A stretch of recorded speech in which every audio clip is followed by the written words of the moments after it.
Hi, glad you joined us for another study of one of the great chapters of the Bible. I'm Zeke with the Eastside Church of Christ in Baytown, Texas, and today we're going to be studying another chapter in John, this time John chapter 11, where Jesus raises Lazarus from the dead. It's a wonderful, well-known story, and it's a popular one for obvious reasons, but aside from the great miracle of raising a dead man, it's a account that is just packed with emotion. Not just of those onlookers who were grieving the death of Lazarus, but we also get a lot of emotion from Jesus as well in this account. It's a moving narrative, and it's the final of the 7 signs that are reported to us in John's gospel. There are 7 carefully selected signs that John sought to report concerning the power, the might, and the deity of Jesus. Now, there are others that we find in other Gospels, and Jesus, or rather John said in John chapter 20, there are many other signs that Jesus also performed in the presence of the disciples, which are not written in this book, but these have been written so that you may believe that Jesus is the Christ, the Son of God, and that by believing you may have life in his name. So, John takes this account and he reports it to us very carefully. And as we've seen with other signs in your Bible study that John reports, each one is carefully selected to give us further insight into the character and the mission of Jesus. And certainly this one does as well. Now, the account is going to take place mostly in Bethany, a place just a couple of miles from Jerusalem. We're told that in verse 18 of John chapter 11. But Jesus wasn't in Bethany when he got the news about the death of Lazarus. If you're in John 11, back up a few verses to John 10 verse 40 that tells us that Jesus was beyond the Jordan to the place where John was baptizing. Now, Jesus wasn't in this Bethany near Jerusalem. He was in what's called Bethany beyond the Jordan. He was in Bethany, but not that Bethany. Jesus was quite a while away. He was a couple of days' journey from the Bethany in the south where he would eventually go to raise Lazarus. And when he receives word, we're going to find out that the news is enough to get him to eventually travel there, but not right away. The family that Jesus goes to be with, Mary and Martha and their dead brother Lazarus, they're evidently well known to Jesus. We're going to find out just how well known to him they are in just a little while. But this is a wonderful account that reminds us of how Jesus sympathizes and empathizes with others, and of course tells us how much he loves those who desire to get close to him. Well, let's begin reading. In verse 1 through 16, we're going to read about the Lord's design. Beginning in verse 1 of John chapter 11, it says, "Now a certain man was sick, Lazarus of Bethany, the village of Mary and her sister Martha. It was the Mary who anointed the Lord with ointment and wiped his feet with her hair, whose brother Lazarus was sick. So the sisters sent word to him, saying, Lord, behold, he whom you love is sick. But when Jesus heard this, he said, This sickness is not to end in death, but for the glory of God, so that the Son of God may be glorified by it. Now Jesus loved Martha and her sister and Lazarus." And we'll stop there for a moment. Jesus gets word of Lazarus, of the death of Lazarus, and the evidence of his friendship with the whole family is evident. It tells us plainly there in verse 5 that Jesus loved Martha and her sister and Lazarus. Excuse me. And when Jesus gets word, he gives a reply in verse 4. He says, "This sickness is not to end in death, but for the glory of God, so that the Son of God may be glorified by it." So it begins right away to build anticipation. We get the idea, without even going through the rest of it, that something momentous is about to happen. There's the anticipation of a great impending deed that's about to not only glorify Jesus, but certainly enhance the faith of his followers. But a funny thing happens. Jesus doesn't take off right away. He delays in leaving. In verse 6, it tells us, so when he heard that he was sick, he then stayed 2 days longer in the place where he was. Then after this, he said to his disciples, let us go to Judea again. The disciples said to him, Rabbi, the Jews were just now seeking to stone you, and you were going there again? Jesus answered, are there not 12 hours in the day? If anyone walks in the day, he does not stumble, because he sees light. He sees the light of this world. But if anyone walks in the night, he stumbles, because the light is not in him. This he said. And after that he said to them, our friend Lazarus has fallen asleep, but I go so that I may awaken him out of sleep. The disciples then said to him, Lord, if he's fallen asleep, he'll recover. Now Jesus had spoken of his death, but they thought that he was speaking of literal sleep.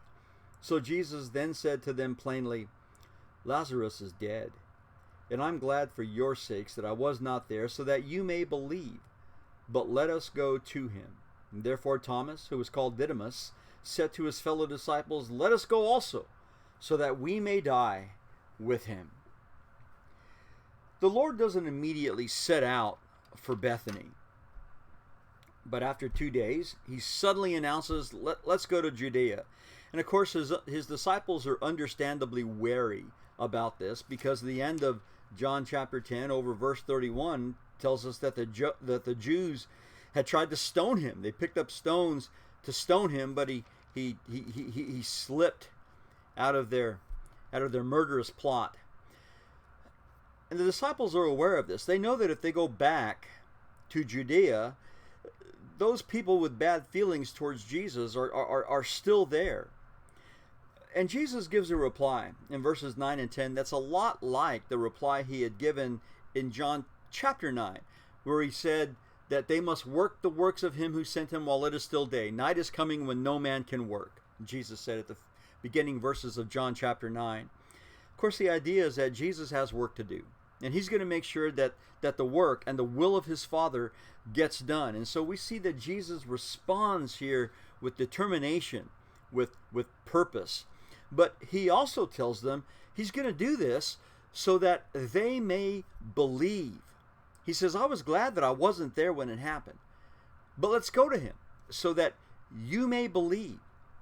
Now, he tells them plainly that Lazarus is dead, and they might have been thinking, what can he do, in spite of the fact that they've already seen him raise the dead before? Well, they're thinking that maybe Lazarus is just sick, but Jesus straightens them out on that thinking. We're going to find that when Jesus gets there, he's going to make a mighty declaration that is really the heart of this whole chapter. Let's begin reading in verse 17. We read that when Jesus came, he found that Lazarus, he had already been in the tomb 4 days. Now Bethany was near Jerusalem, about 2 miles off, and many of the Jews had come to Martha and Mary to console them concerning their brother. Martha, therefore, when she heard that Jesus was coming, went to meet him, but Mary stayed at the house. Martha then said to Jesus, Lord, if you had been here, my brother would not have died. And even now I know that whatever you ask of God, God will give you. Jesus said to her, your brother will rise again. Martha said to him, I know that he will rise again in the resurrection on the last day. Jesus said to her, I am the resurrection and the life. He who believes in me will live even if he dies, and everyone who lives and believes in me will never die. Do you believe this? She said, Yes, Lord, I have believed that you are the Christ, the Son of God, even he who comes into the world. We'll stop there. We see that, as we're told in verse 17, that when Jesus came, Lazarus had already been interred. He'd been put into the tomb, into the grave, and had been there for 4 days. And we don't know how many days before this he had died. But in those times, the practice was to bury the dead immediately. They didn't embalm the bodies such as was the Egyptian custom. They wrapped it with spices and did the best they could to stave off the stench of decay as long as they could.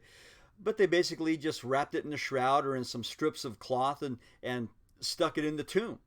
And they did that as soon as possible. And now Lazarus had been in the tomb for 4 days, and we're going to find out later on that that's enough time for decay certainly already to start working on him.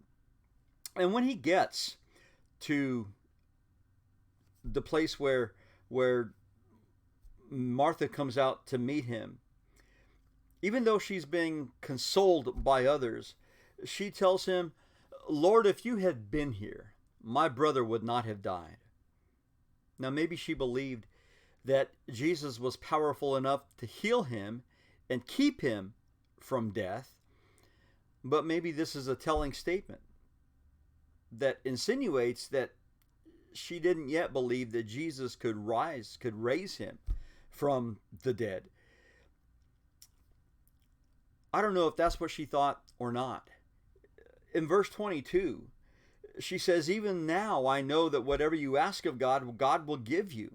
Does she mean that maybe she does think that Jesus can raise him from the dead? I don't know.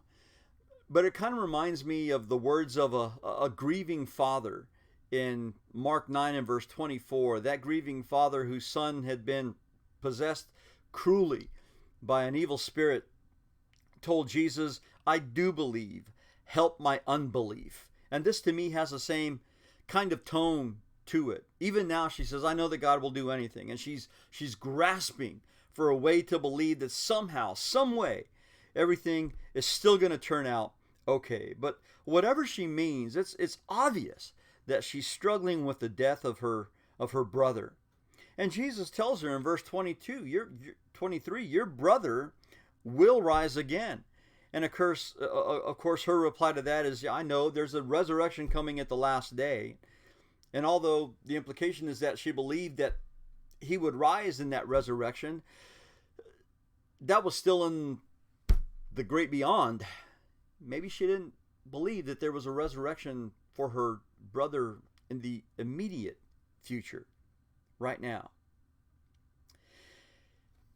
There are lots of ways that she could have come to this conclusion, that there was a resurrection.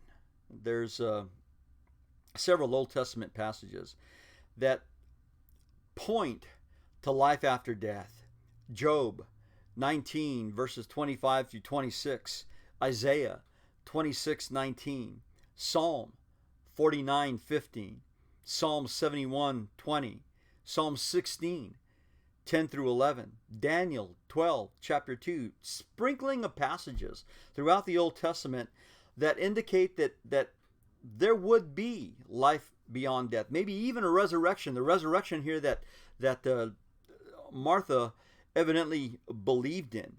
Jesus certainly referred to it in John chapter 5. We've looked at what he said there in other studies before, where Jesus said that there will come a time when those who are in the tombs will hear his voice and they'll rise from their graves. Some to a judgment of condemnation, and others to the bliss of eternal life. Well, it's not just Jesus who taught that. His apostles certainly taught that after him. And then Jesus makes this pivotal statement: "I am the resurrection and the life." Look again with me, beginning in verse 25. He says, "He who believes in me will live even if he dies, and everyone who lives and believes in me will never die." Do you believe this? See, there's hope that Jesus offers, not only for those who die and will be involved in that resurrection that Martha believed in, but also for those who are alive now. At some point, there will be no death for those who are evidently still living when Jesus returns. And he asks her that question: do you believe this? See, when Jesus makes this momentous statement, "I am the resurrection and the life," he's affirming something. Deity is the only power that can create take, and give life. Jesus is affirming his deity. Look with me, make a left a page or two to John chapter 10. John 10. Not very long before this, Jesus said in verse 17, "For this reason the Father loves me, because I laid down my life, so that I may take it again.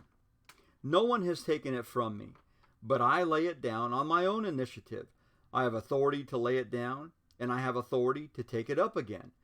This commandment I received from my Father."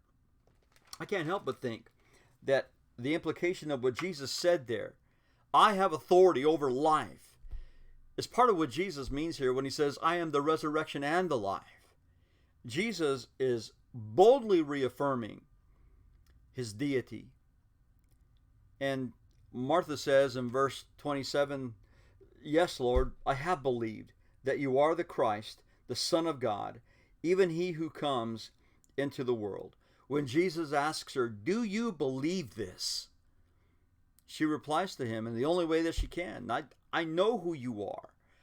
But again, it's got the tinge of that phrase in Mark 9:24, I do believe, help my unbelief. But of course, Martha's confession is foundational. It's foundational for us as well. Do we believe this? Do we believe when Jesus says, I am the resurrection and the life? Do we believe everything that entails? Not just the reaffirmation of his deity, but also the very fact that someday you and I will be resurrected. That there can even be a resurrection of sorts in this life, so that we can enjoy eternal life, in a sense, in the here and now. Do you believe this? Jesus asked. And she replied as best she could. And then we'll see, as we continue, the Lord's compassion as those around the tomb grieved for Lazarus. Let's continue reading. Verse 28 of John 11 says, "When she had said this, she went away and called Mary, her sister, saying secretly, 'The teacher is here and is calling for you.' And when she heard it, she got up quickly and was coming to him. Now Jesus had not yet come into the village, but was still in the place where Martha met him. Then the Jews who were with her in the house and consoling her, when they saw that Mary got up quickly and went out, they followed her, supposing that she was going to the tomb to weep there. Therefore, when Mary came where Jesus was, she saw him and fell at his feet, saying to him, 'Lord, if you had been here, my brother would not have died.' When Jesus therefore saw her weeping, and the Jews who came with her also weeping, he was deeply moved in spirit and was troubled, and said, 'Where have you laid him?' They said to him, 'Lord, come and see.' Jesus wept. So the Jews were saying, 'See how he loved him.' But some of them said, 'Could not this man, who opened the eyes of the blind man, have kept this man also from dying?" When Mary is told that Jesus has come to visit, she runs out to meet him. Of course, we know that Mary has a very soft spot for Jesus. We've seen her in Luke chapter 10 sitting at his feet while her sister Martha is busy preparing a hospitable meal for those who have gathered in their home. But Mary, Jesus said, had chosen the good part, to sit at his feet and learn from her master, her teacher. And here she gets up and she goes quickly, it tells us. She got up quickly, went out to go greet Jesus, to meet with him. And what does she tell him? She says, "Lord, if you had been here, my brother would not have died." She repeats exactly what her sister Martha had already said. And perhaps this was really the consensus of what was going on. Maybe people thought, if Jesus would have been here, then Lazarus certainly would not have died. They'd seen him heal before. They'd heard about the power that he had over the human body, over nature. Jesus, unfortunately though, now people don't think that maybe he can raise the dead, in spite of the fact, as I said before, he's already done that at least a couple of times. Well, Jesus' reaction to all this is different than what we've seen before. We read in verse 33 that he was deeply moved in spirit and was troubled. Now, of course, there were those mourners who were all around. In Luke chapter 7, when Jesus had met a funeral procession that was carrying the dead body of a widow's only son, he told the grieving mother not to weep. In Mark chapter 5, when a ruler's daughter had died, he scolded those who were weeping over her. And now he's got this reaction where we're told he was deeply moved in spirit and was troubled. And we usually take that to mean that Jesus was perhaps nearly overcome with sorrow and sadness.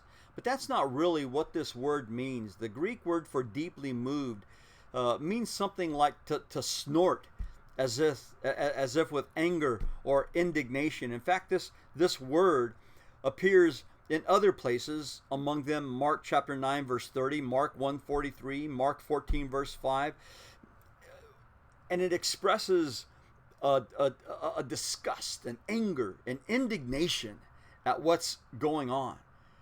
And so the natural question arises for us, well, what's the cause of Jesus' indignation? What's the cause of his displeasure? I mean, the death of his friend? Is it the apprehension of Martha and Mary, two friends whom he loved deeply? Was it the slowness of the people to believe? That was always the problem for Jesus. The presence of sickness and death, maybe, and the grief that they wreak upon humanity. What is it that Jesus is so angered about? Well, we don't know. But we do know that just moments later, Jesus weeps. And in this, verse 35, the shortest verse in the Bible, it shows us that Jesus didn't only bring the cure for sorrow, he shared in our sorrows. Isaiah 53 verse 3 tells us that Jesus is a man acquainted with sorrow. And perhaps there's no more powerful way to describe the empathizing humanity of Jesus than the simple words, Jesus wept. But soon, very soon, he would bring the ultimate cure for the ultimate need. And so we see in the following verses the Lord's dominance. Beginning in verse 38, we read, So Jesus, again being deeply moved within, came to the tomb. Now it was a cave, and a stone was lying against it. And Jesus said, Remove the stone. Martha, the sister of the deceased, said to him, Lord, by this time there will be a stench, for he has been dead 4 days. Jesus said to her, Did I not say to you that if you believe, you will see the glory of God? So they removed the stone. Then Jesus raised his eyes and said, Father, I thank you that you have heard me. I knew that you always hear me, but because of the people standing around, I said it, so that they may believe that you sent me. When he had said these things, he cried out with a loud voice, Lazarus, come forth. The man who had died came forth, bound hand and foot with wrappings, and his face was wrapped around with a cloth. And Jesus said to them, Unbind him and let him go. As Jesus comes to the tomb, he says those immortal words, Remove the stone. A large heavy stone that covers the mouth of the tomb was then moved out of the way, but not before objections are raised. Lord, he's been dead 4 days by now. He stinks. Putrefaction would have already set in. And people might have thought that this is it. He's too far gone. He's not just dead, he's really dead. He's begun to decay. And he's too far gone now even for Jesus to help. And Jesus replies by saying in verse 40, "Did I not say to you that if you believe, you will see the glory of God?" This is important for us. The glory of God is about to be shown in his work on behalf of man, in his desire to overcome death for man. The glory of God is for the benefit of man. And Jesus offers this prayer. And in that prayer, he plainly states that even though he knows that God hears him, and there's more to this idea than God merely listening to and understanding the communication that Jesus offers up to him. It's the idea that God hears and heeds what Jesus does, that God responds to the prayers of his Son. Well, here Jesus said, "I said it so that they may believe that you sent me." And this is what's about to happen. Jesus says with a shout, "Lazarus, come forth." And of course, Jesus could have said it quietly, and it still would have happened. But so it's a reminder of what Jesus had already said. We've been alluding to John chapter 5 a couple of times. Let's go there together. John chapter 5. In John 5, begin with me. Let's look at verse 24, and we'll go on from there. John 5 and verse 24. Jesus said, "Truly, truly, I say to you, he who hears my word and believes him who sent me has eternal life, and does not come into judgment, but has passed out of death into life. Truly, I say to you, an hour is coming, and now is, when the dead will hear the voice of the Son of God, and those who hear will live. For just as the Father has life in himself, even so he gave to the Son also to have life in himself." You see how this connects and ties in with what we're reading about over in John chapter 11. Verse 27 says, "And he gave him authority to execute judgment, because he is the Son of Man. So do not marvel at this, for an hour is coming in which all who were in the tombs will hear his voice and will come forth, those who did the good deeds to a resurrection of life, and those who committed the evil deeds to a resurrection of judgment."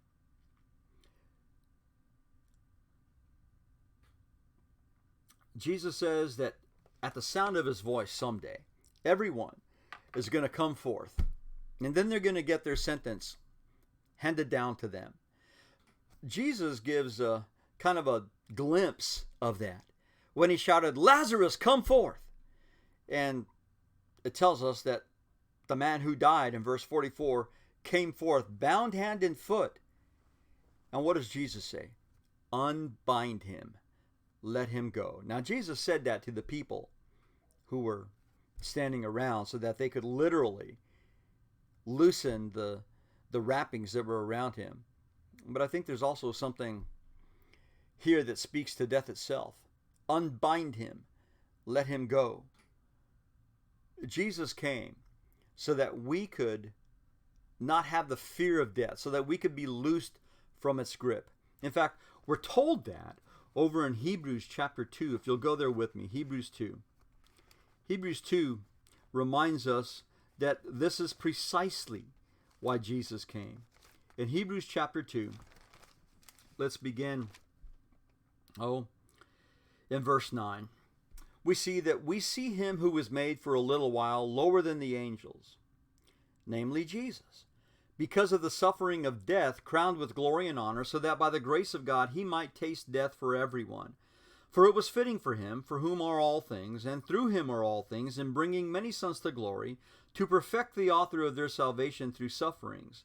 For both he who sanctifies and those who are sanctified are all from one Father, for which reason he is not ashamed to call them brethren, Now go down further to verse 14. It says, therefore, since the children share in flesh and blood, he himself likewise also partook of the same, that through death he might render powerless him who had the power of death, that is the devil, and might free those who through fear of death were subject to slavery all their lives. Jesus might as well have said to death, unbind them, let them go. Back in John chapter 11, we read that there's an aftermath to what had occurred that really speaks to the Lord's destiny. In verses 44 and 46, it says, therefore, many of the Jews who came to Mary and saw what he had done, believed in him. For some, we see one attitude. We see that faith was furthered. They believed in him, it says. Others, not so much. Verse 46 says, but some of them went to the Pharisees and told them the things which Jesus had done. For them, it wasn't faith that was furthered, it was their hatred, their opposition, their rejection of Jesus that was furthered. And so, they run to those who are in power, who might be able to do something to stop the popularity of this Jesus from growing. And so the Jewish leaders find themselves in a real pickle. They've got a dilemma. They've got a predicament. And they've got to find out how it is they're going to deal with it. Verse 47 says, therefore the chief priests and the Pharisees convened a council and were saying, what are we doing? For this man is performing many signs. If we let him go on like this, all men will believe in him, and the Romans will come and take away both our place and our nation. But one of them, Caiaphas, who was high priest that year, said to them, you know nothing at all, nor do you take into account that it is expedient for you that one man die for the people, and that the whole nation not perish. Now, he did not say this on his own initiative, but being high priest that year, he prophesied that Jesus was going to die for the nation. And not for the nation only, but in order that he might also gather together into one the children of God who were scattered abroad. So from that day, they planned together to kill him. Therefore, Jesus no longer continued to walk publicly among the Jews, but went away from there to the country near the wilderness, into a city called Ephraim, and there he stayed with the disciples. Now, we see that when these enemies of Jesus get together and they have their meeting, they can't refute that a miracle has taken place, and not just this one, but a whole bunch of others as well. They say we can't deny that all kinds of signs are taking place. This man is performing many signs, verse 47 says. And they couldn't refute that Lazarus, who was just before dead and decaying in the tomb, is now a living, breathing testament to the power and yes, to the deity of Jesus. What's their answer? To bow down in homage to the Son of God? Hardly. Their answer is to kill both Jesus and Lazarus. Later on in chapter 12, in verse 10, it says, the chief priest planned to put Lazarus to death also, because on account of him, many of the Jews were going away and were believing in Jesus.